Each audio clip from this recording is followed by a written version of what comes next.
غربت علی ہے، یہ غربت علی ہے۔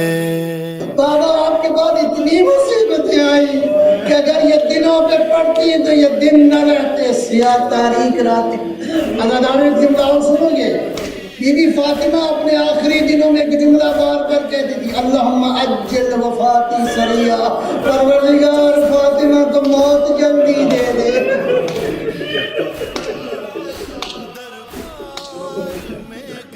فاطمہ کی مشکل کیا تھی؟ بس آپ کے ذہن میں آ گئی ساری بات۔ دو چار باتیں اور میں عرض کروں گا۔ ایک مرحلہ ایسا آیا کہ فاطمہ کے گھر کو آگ لگی۔ میں نے بعض علماء سے سنا ہے کہ بی بی نے ادھر پسلیوں پہ ہاتھ رکھا اور کہا یا مہدی، اپنے بیٹے مہدی کو کیا۔ ایک جملہ اور ہے، بی بی نے حفظہ کو پکارا ہے، علی کو نہیں پکارا ہے۔ کیوں؟ اس لیے کہ یہ موقع ہی ایسا تھا کہ مائیں یاد آتی ہے، ماں کو تو پکار نہیں سکتی تھی، کہا حفظہ مجھے پکڑنا میرا مصائب۔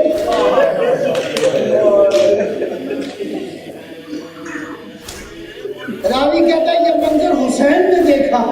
حسین کی عمر کتنی تھی؟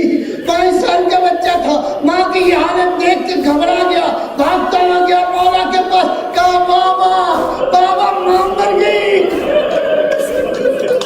علی بھاگتے ہوئے باہر آئے، بس منظر مختصر کر رہا ہوں۔ علی کا جملہ سنو گے، علی کا جملہ، علی جیسا صادق کہتے تضرب زہرا زہرا، زہرا کو اس طرح مارا گیا، زہرا کہتے ہیں مارتے بھی دے دھکے بھی دے۔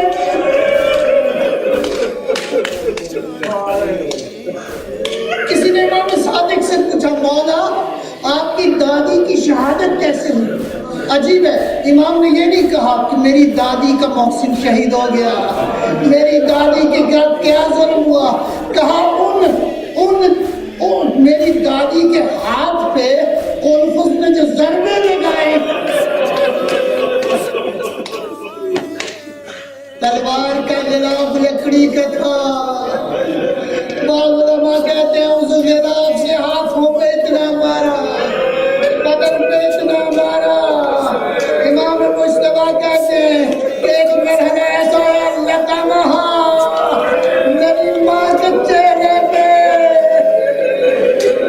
میں کیسے عمل کروں۔ امام حسن کہتے ہیں میری والدہ گری، دنیا تاریک ہو گئی۔ اگر میں آخری جملے عرض کر رہا ہوں، بی بی ہاتھ باندھ کے کہوں گا آپ کو رونے نہیں دیا کسی نے، لیکن بیت الحزن بنا دیا گیا، لیکن آپ کی بیٹی سکینہ کا کیا کہو؟ بابا کے کٹے ہوئے سر کے پاس پہنچی، رو رو کے کہتی تھی مجھے ادھر ہی رہنے دو، مجھے میرے بابا کے ساتھ رہنے دو۔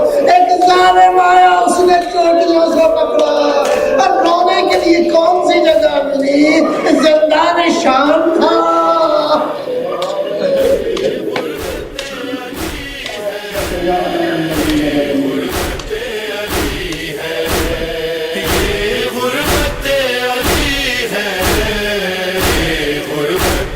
علی